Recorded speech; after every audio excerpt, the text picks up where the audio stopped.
Welcome to This Team is Killing Us, a podcast about what the Carolina Panthers do to good people. She is Lauren Brownlow. I am EjiroEvero. And Lauren, what is killing me today is I don't know how many times we can do the same show. At some point, Joe Ovius and I were talking about this yesterday. At some point, the audience gets bored, right? And I don't just mean like our audience, us talking about this. Like, we'll dive into this more. At some point, like Charlotte and North Carolina are going to just throw their hands up on this team. Yeah, you would think. Also, like, I've gotten to the point now where I just play this fun game with myself.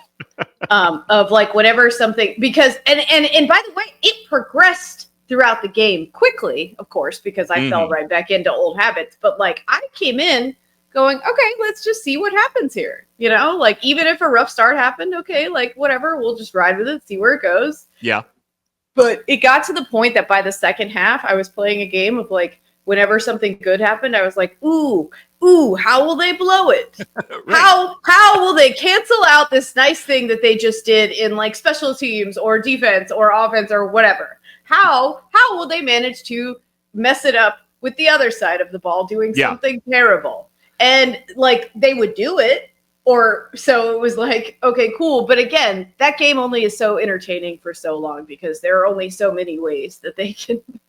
Right. Almost the New Orleans game was at least exciting because it was so bad last year. And the other part, too, is, like, you still want them to win. The game is a nice distraction. The game of, like, how are they going to blow this is a nice distraction. But it sucks getting used to having to do that to entertain yourself with this team. We established this rule a couple of years ago when the name of this show was Young Gun. We are, I do a post-game thing now on Mondays called Who Killed the Carolina Panthers? This week, me and AI Keith Morrison. A lot of suspects. Yes, indeed. That's where we kind of review. It doesn't mean we're not going to talk about the Jacksonville game, but I want to talk about the Jacksonville game, Lauren, in context of going forward, whether that's the Arizona game or just the season in general. And you're right. A lot of suspects this week for who killed the Carolina Panthers this week, but I do want to start with the defense and ask you, where are we right now on EjiroEvero? Because I saw a lot of vitriol for this guy, and I think it's fair to say, a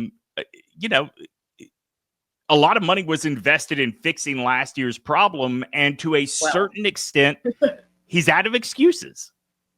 Well, it's, for me, look, I won't even claim to know enough about defense and schematics to know whether this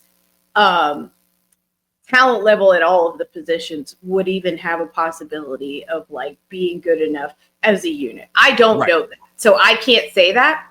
What I can say is I have been watching football and covering football long enough to know that if your defense sucks out loud for this long, it doesn't matter who is playing for it. It just doesn't. So, like, I don't have strong feelings one way or the other about Evero himself. I just know that it's not good enough, but it was not, like, the thing is, here's what we have to remember, though, because it was funny. I was like, woe is me-ing about the defense a little. My dad, who grew up a Dolphins fan, was like, you see the Dolphins, actually. And I was like, oh, and then I look, and I'm like, Daniel Jones did what? Right. And so I'm like, okay, could always be worse. And I will say this, and I know this might sound like overly optimistic, which, brace yourself, coming from me. I know.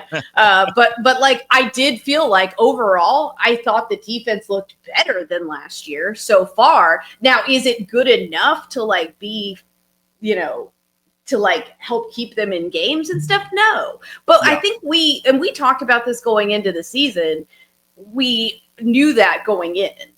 To a degree, right? Like, we were like, okay, it is what it is. They did get some, like, they got a 3-and-out at one point. I was like, I almost passed out. I was like, whoa, I didn't know you could still do that. Yes, indeed. I will say a couple of things that still bother me is I lost count and then could not find an official count online when I looked of the number of tackles that Jaguars runners broke. I mean, it was not hard for them. And then, you have the Etienne run as well, where he's just blowing past everybody.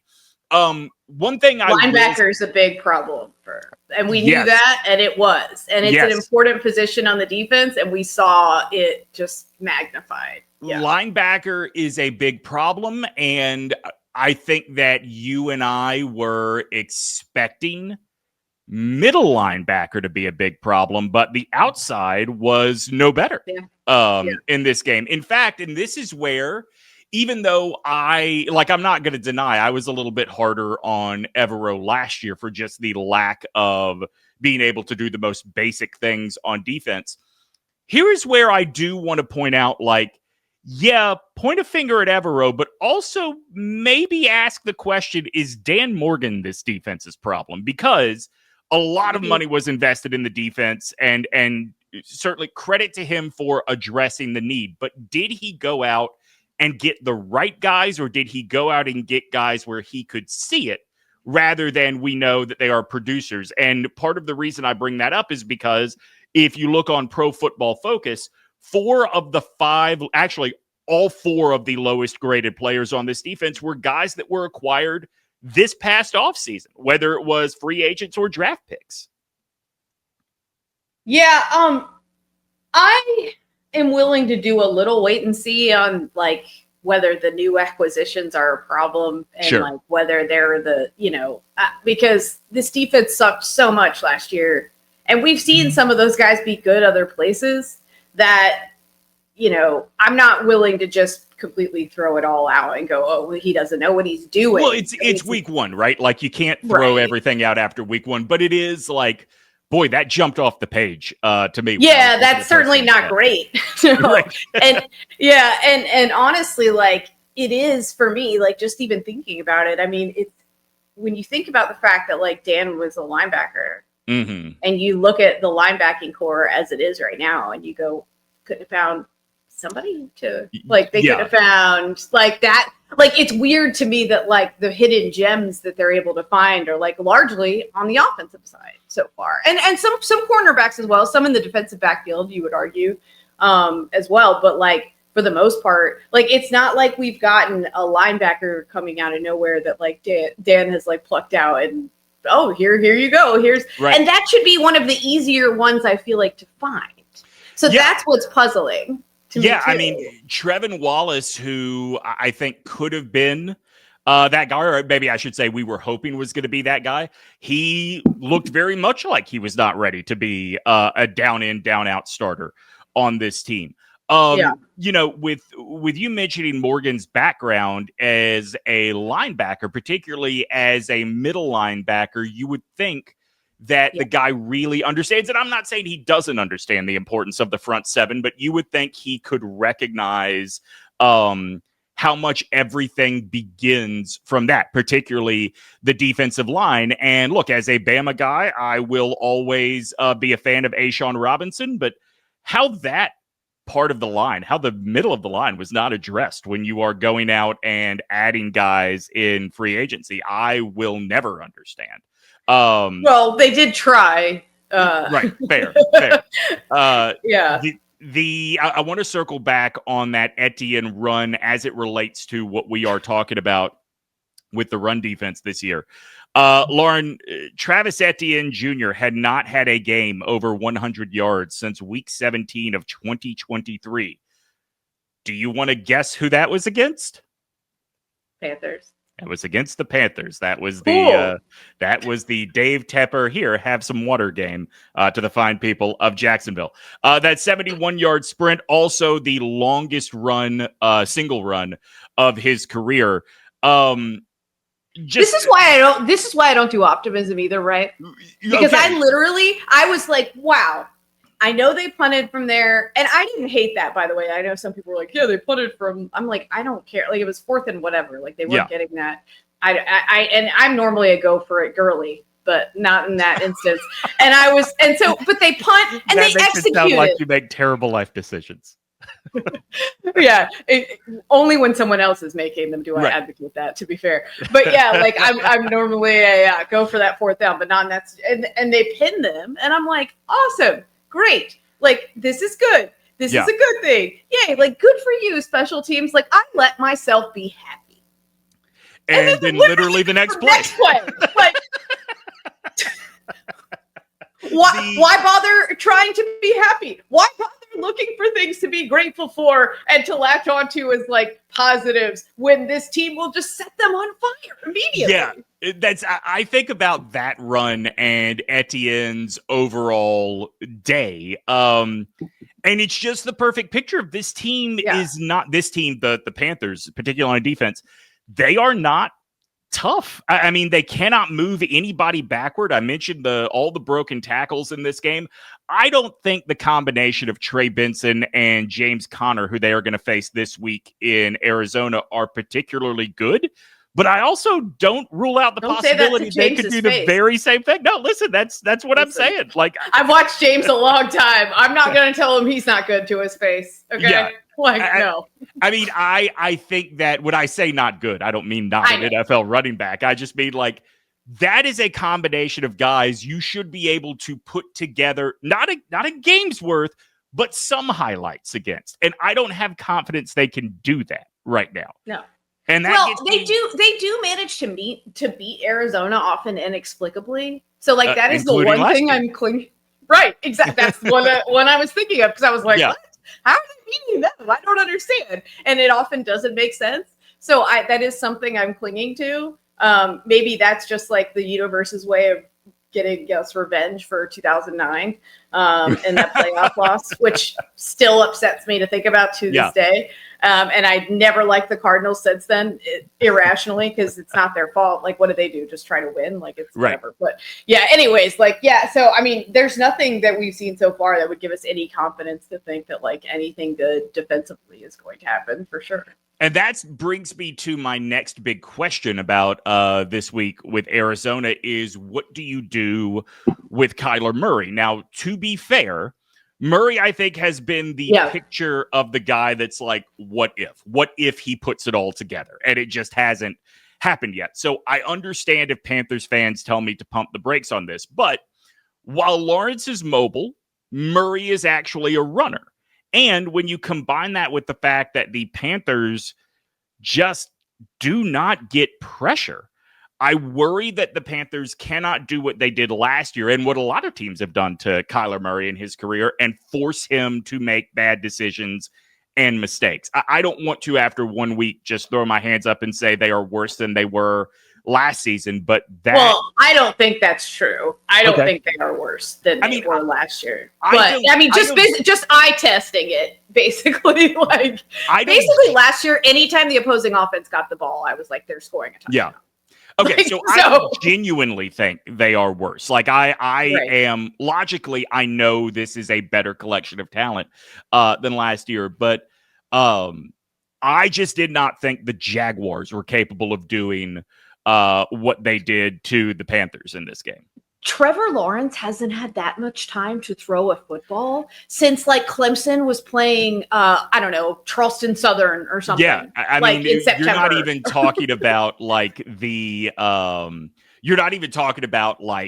entirety of the 2020 season, right? Like you could literally watch him go through his reads. Like you were watching him go, maybe could do this guy. Like you could see, like I'm like, why is this a thing? Why? And so that was the most disappointing thing, I think, for me. I would agree with you, is that like with everybody that they've acquired / drafted, that to me was the biggest defensive like red flag problem, because they didn't have those guys last year. So you didn't expect pressure. Yeah. But with guys that they've either signed and or drafted, you would hope. I mean, it's 1 week, so we never know, but like you would hope that they would be able to get more than like letting him just sit up there and survey the field leisurely. Yeah. I mean, one thing that jumped out to me, and especially as you project forward to this week with Arizona, if Brian Thomas Jr. was the Jaguars receiver that was giving the Panthers all kinds of trouble, I would be a little less concerned than the fact that it was Dyami Brown. Not the Browns. UNC. Yeah. I mean, you know who tore up the Panthers the most? It was Dyami Brown on gadget plays. Over and over again. And Etienne from Clemson. Both guys that are like local that the Panthers, I'm sure, had. This is a thing that happens too a lot of times. Like, watch the Clemson guys when they play against them. They love to be like, see, you're the hometown team. You didn't want to draft me. Well, I mean, and here's the other part, or like the flip side of that. If Dyami Brown, say his first name again. Dyami, yeah. Dyami, okay. If Dyami Brown is saying, see, you didn't want to draft me, well, there are 31 other teams that also didn't want to draft you. Obviously. I'm not. My point in saying that. No. My point in saying that is not the Panthers were right. My point in saying that is, again, I go like BTJ is on the other side. You saw what he was in his rookie year, and they seem to do okay with him. This feels like this. What I saw from the Panthers on Sunday feels like we have a situation coming up next Sunday where we all go, oh, that's the Marvin Harrison Jr. we saw in college, because we've been waiting for that in the NFL. It's never someone obvious with the Panthers, though, like you pointed out. Like, that's the thing. Like, you could look at unless it was Julio Jones, R.I.P. Right. And so sorry again for whatever I did to you personally, Julio. But unless it was like a Julio or somebody like that, it's been a while since like the marquee guys would do it. It's like mostly it'll be some random dude. It won't be the starting running back. No, it will be the backup journeyman undrafted running back, and you'll just go, God, really? Like, why couldn't it have been the good one? At least it was Etienne and not like some random person I'd never heard of. But yeah, like it is. There's always some rando that will tear it up, and it's never the guy that you think, often it's not the guy that you think. Mostly because, by the way, one of the few. I mean, not that J.C. Horn didn't play well last year when he was in, but like J.C. Horn, played great. Yes, agreed. And I hope, to your point about last year, I hope that it does not come and go the way it did last year. Because there were games, and then it can stay on the field. Yeah, exactly. That's a good point too.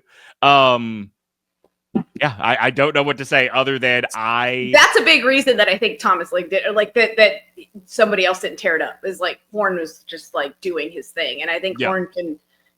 He did a great job, and so Horn. So who's the number 2 and 3? That's who we need to take a look at. Well, and that's one of the things that I think we have to figure out. Nick Scott is still listed as the starting free safety for this week. I did see, by the way, that Lathan Ransom has been moved to number 2 on the depth chart at free safety. So maybe they are going to hurry this along, this position. Try something else. Why not? Yeah. I mean, this position, like, it wouldn't be a full change, but certainly a position adjustment for that guy. Maybe that's going to happen sooner rather than later.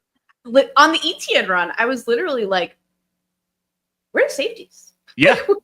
Where are they? Yeah, I was scanning the field. I'm like... I thought the Mooring signing was such a excellent, check a box, and he ends up being the second lowest graded defender in this game. And look, I'm not going to lose my mind over 1 week, but to your point, I felt like we were saying, where are the safeties a lot in coverage when a run gets downfield, whatever the case, the safeties just seem to disappear so easily in this game.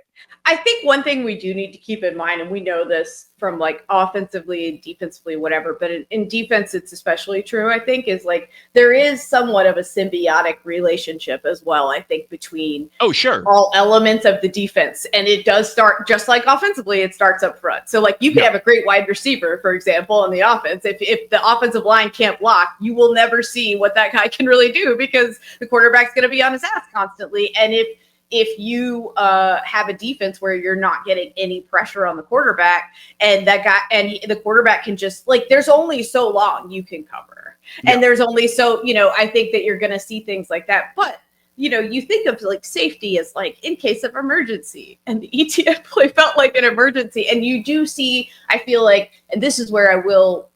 Criticize Evero a little bit. I feel like you are always seeing like miscommunications and guys being like, somebody not in the right spot. And that's not what you want to see. We already know these guys aren't that great. Like the least you could do is like the least they could do, or you could do, or whoever's fault it is, right? We don't fully know he's still going to end up getting blamed for it. I wouldn't be surprised if he ends up getting let go like early this season, because fans are going to want something to happen and they're going to want like some acknowledgement of like, this is important. Look, I think he could get let go early. I think it would be deserved. And I don't think it would mean he doesn't know how to do the job. He just doesn't know how to do the job for this team, it seems like.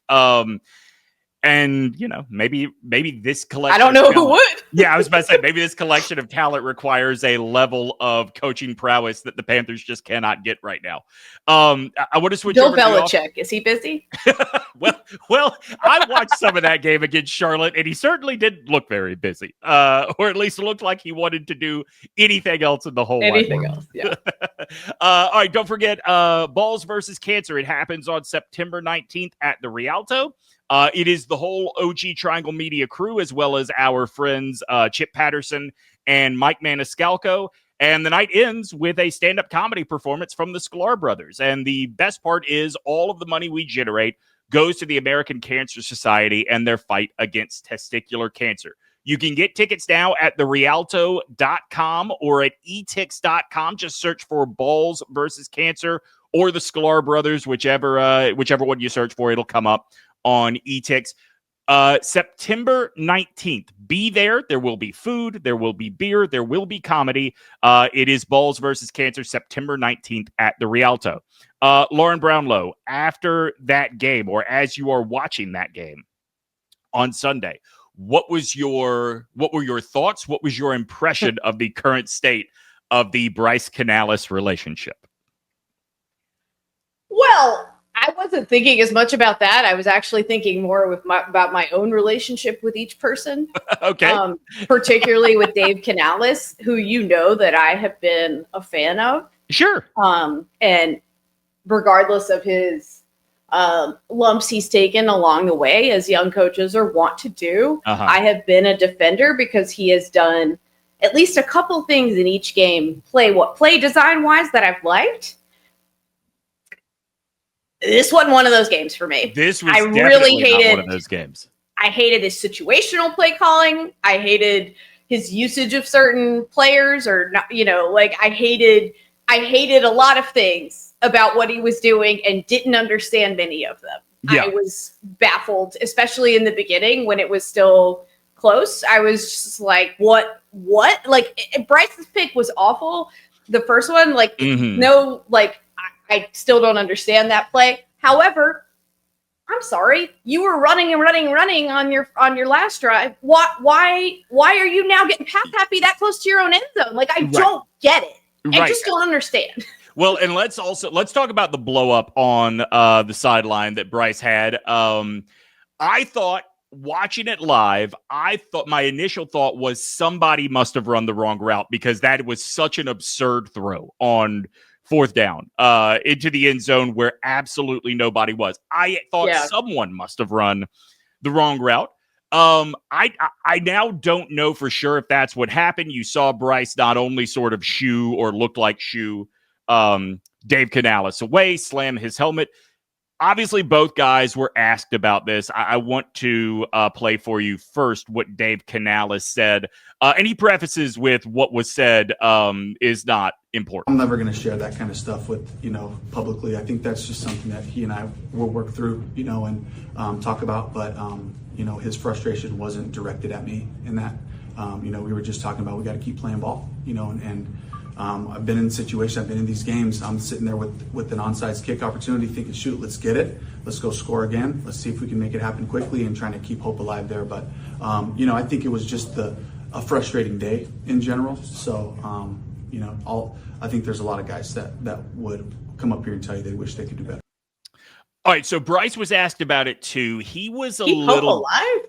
Yeah, well, bro.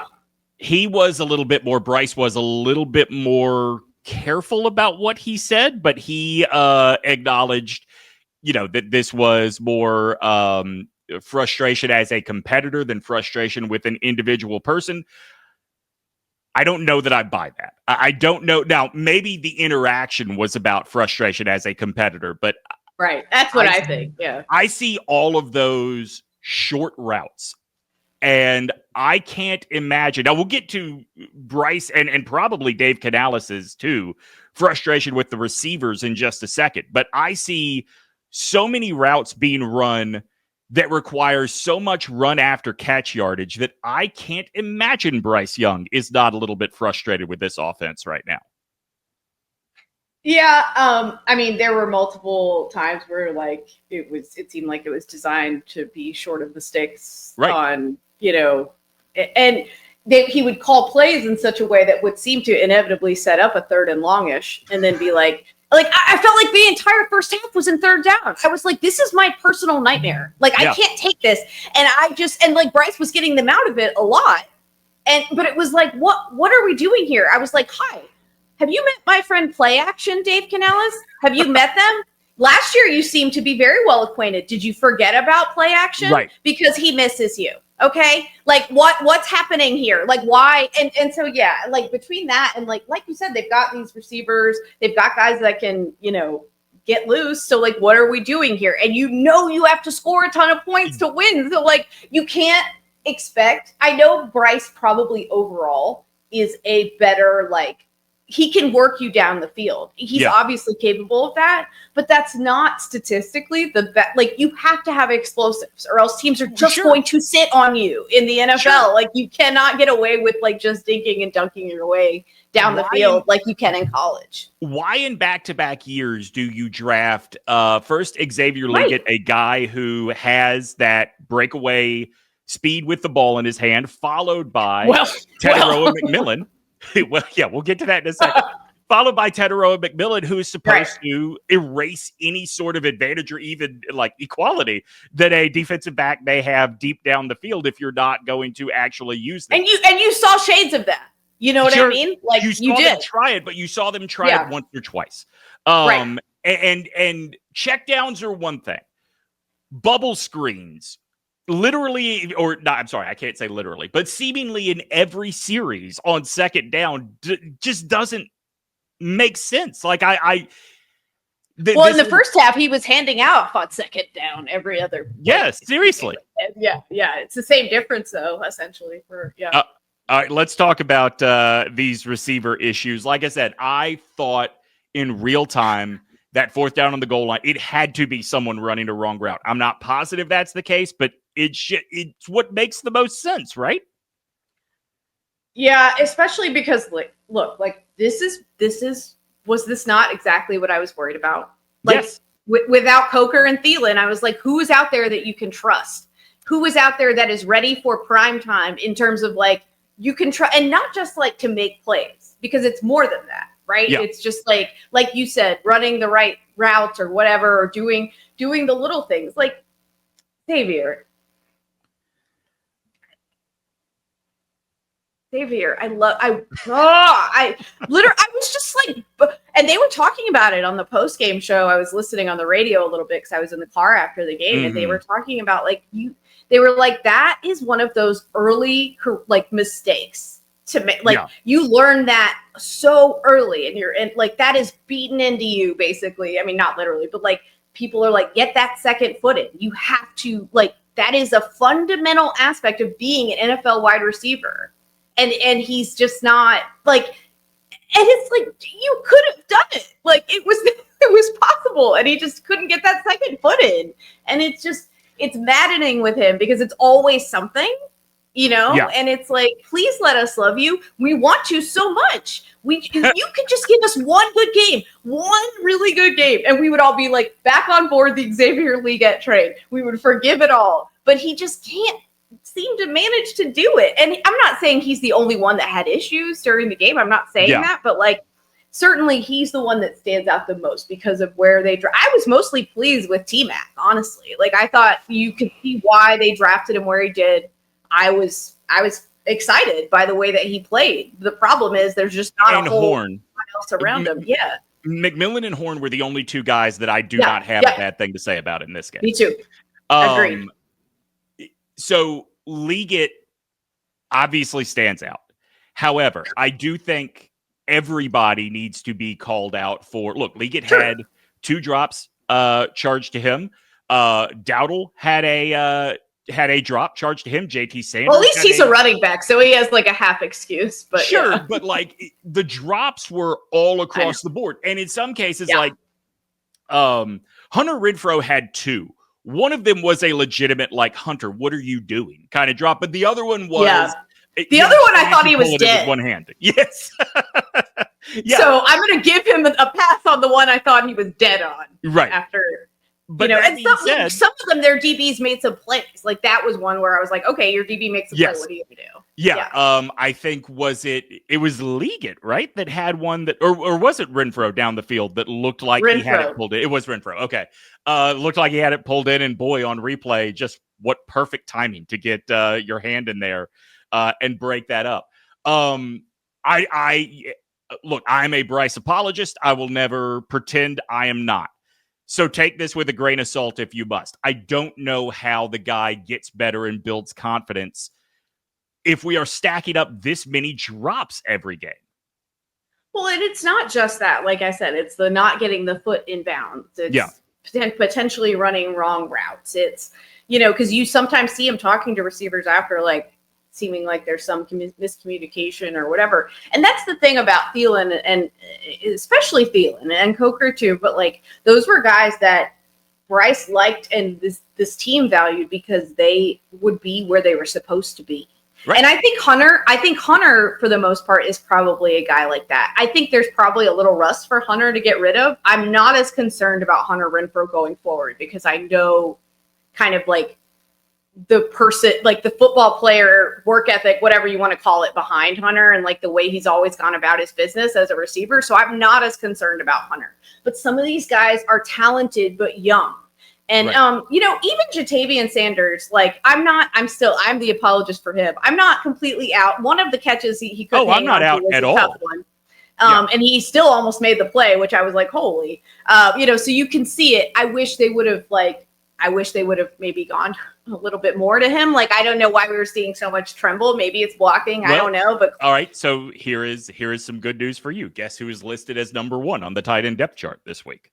My guy. Yeah. So I think it is very possible that whatever it is Trimble brings that Sanders did not or does not, some of those catches pushed him over the top because Trimble can't do those things. Right. All right, I want to wrap with sort of an existential question, Lauren. How does this team keep fans? So Joe Ovius and I were having this conversation yesterday on OG on business. We were talking about it from the standpoint of, for radio stations, TV stations, podcasts that are not in Charlotte. Do you even bother with more than 10 minutes on the Panthers anymore? And one of the things that Joe pointed to was some data he has been given points to that even in Charlotte, people are starting to sort of throw their hands up and not click through on any sort of Panthers content there is. Some of the argument I get, it's been 10 years since the Super Bowl run. It's been 10 years of largely mediocrity. One playoff appearance. Mediocrity would be amazing. Well, Lauren, let me give you the stats then, just to be fair. In that time, 327 winning percentage. They have been outscored. Are you ready for? They've been outscored by 701 points in those games. And that's not just losses. That's every game they have played. So it is fair to wonder if the Panthers have lost some of the casuals and if they've lost the chance to latch on with a whole generation of fans. Yeah. I mean, here's the thing. When I tell people now, they'll be like, oh, who are you a fan of? Whatever. And I'll be like, the Panthers. And they'll be like, oof. Yeah. Tough. Or they'll be like, why do you do that to yourself? I don't have a good answer to that question. Yeah. I don't have an answer to that. Like, I literally was thinking that while watching that game. I'll be honest, I mostly checked out by like the fourth quarter because I was just like, but the delay didn't help because I was already like, I knew how it was going to go. And I was like, great, now I have to wait an hour for this to be, for this humiliating loss to play out. But like, I just, I don't know, because like you do need a reason for hope. And I think they got the closest they could get last year with the way they ended the season. And I think what they need to be able to do, which they haven't done in I don't even know how long, like is to start a season that you come in excited about the team even a little bit with something good. And who knows? Maybe they're able to like put it together and they come back and look much better next week. And all of a sudden we're like, oh, it was just one stinker and it wasn't even as bad of a stinker as the New Orleans game. Like maybe it'll be fine. But that's where they're going to have to get to. And look, I don't think that they should like fire DaveCanales or anything at this point. A, I doubt they can afford it. And B, I do like the idea of like letting everyone grow together.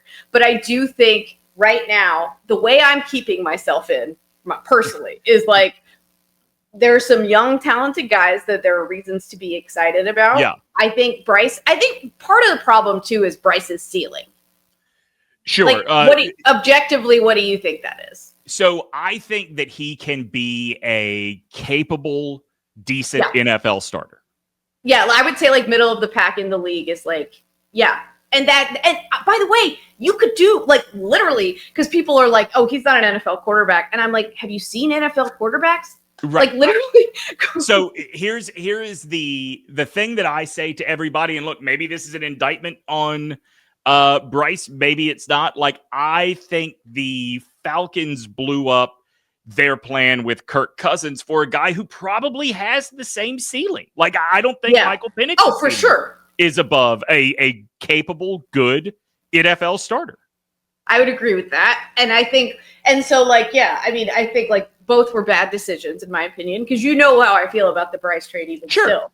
I don't think it was smart. And, but you know. So let me ask you a question as somebody that is a Bryce apologist, but a realist. Okay. Two things. First of all, I wonder if this fan base can put up with a guy that has to ramp up in the season, because there's not really, like, you can't really do that in the NFL. And I wonder if that is the kind of guy Bryce is. The guy just can't come out of the preseason ready to go. Was he like that in college as well?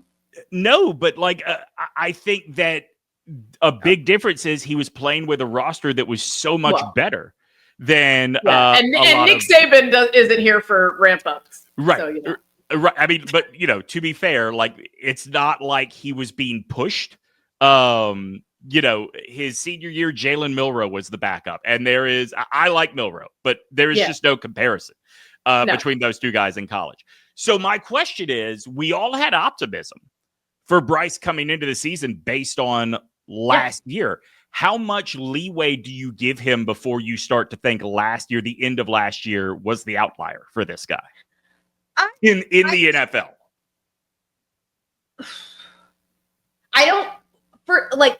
There's two things. And I'm not going to do the sunk cost fallacy thing because I don't think that's even it. I think it's more of a question of so what, if not Bryce, then whom? Sure. I think that's so that's the biggest question that I think a lot of NFL teams would be asking. And I think just for the listeners, I think Lauren and I are saying that from the same point of view. Like, it is not me saying Bryce is better than he actually is. It is not easy to find a quarterback in the NFL if you do not hit in the draft. I think that there's still a lot of football left to play this season, so I'm gonna, reserve some judgment.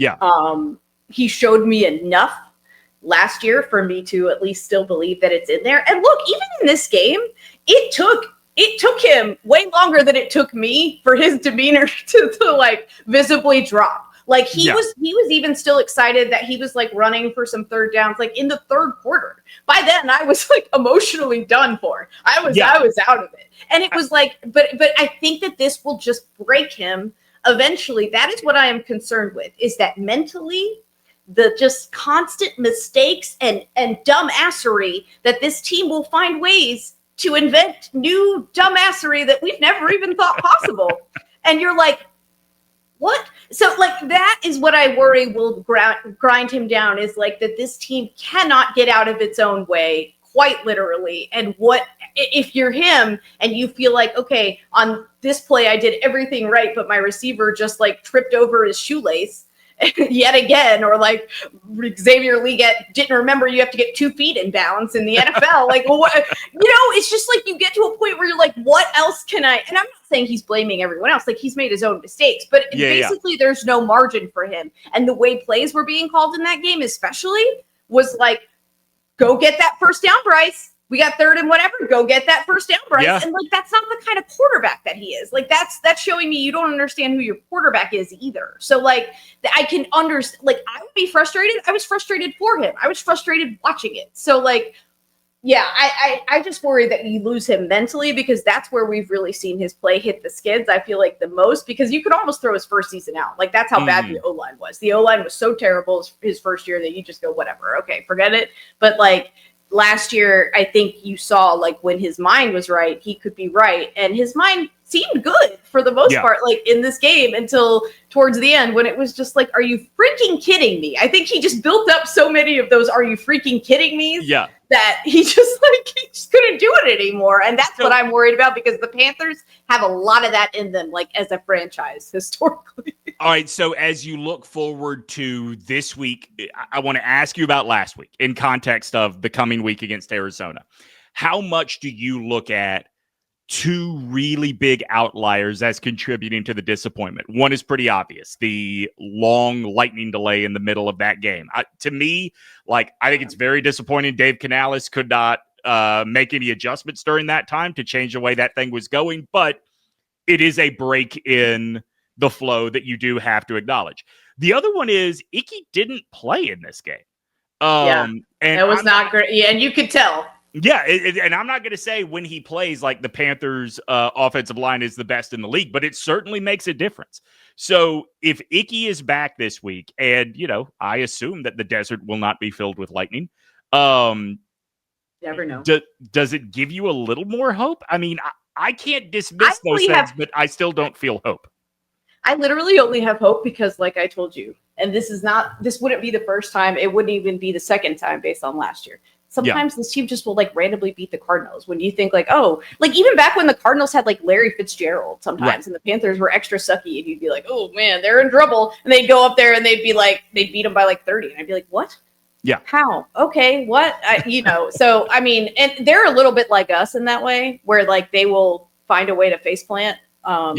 So that does, although the Jaguars usually are like that too. So I don't know, either they've turned over a new leaf or we're just that bad. And I think, like, we're going to find out, really, because I think a lot of people were disappointed in the way Arizona played in week 1 as well. So it'll be interesting to see which week 1 disappointment with a tiny quarterback can come back.